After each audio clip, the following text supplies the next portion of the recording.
Lewis Hamilton and George Russell could lose even more performance after the FIA launched a new rule last night. Martin Brundle has warned cars that porpoise and bounce will be negatively affected by a new technical directive in a warning to Lewis Hamilton and George Russell. The Sky Sports pundit revealed the new rule could have a larger impact based on how much cars bounce. He said, "It's quite hard to measure and define, and apparently that's going to be sorted out through the free practices. How much vertical movement you're allowed and the g-force, the velocity, the frequency. Whether or not it's hurting the driver's spines in particular because they sit on the floor of the car.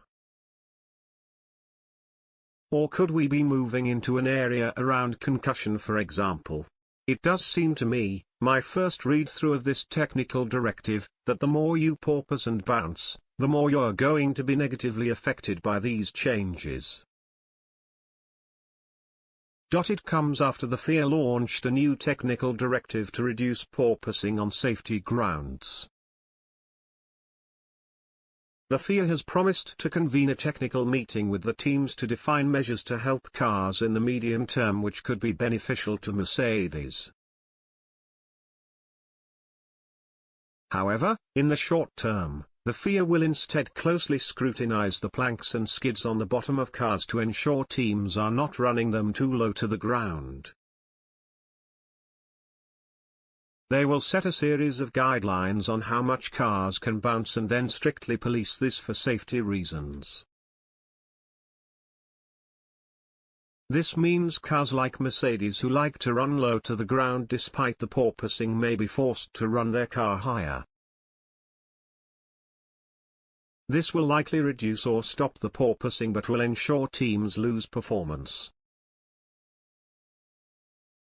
The FIA said, a technical directive has been issued to give guidance to the teams about the measures the FIA intends to take to tackle the problem.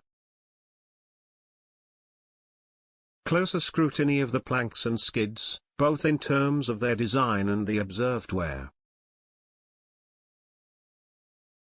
The definition of a metric, based on the car's vertical acceleration, that will give a quantitative limit for acceptable level of vertical oscillations. The exact mathematical formula for this metric is still being analyzed by the FIA, and the Formula One teams have been invited to contribute to this process.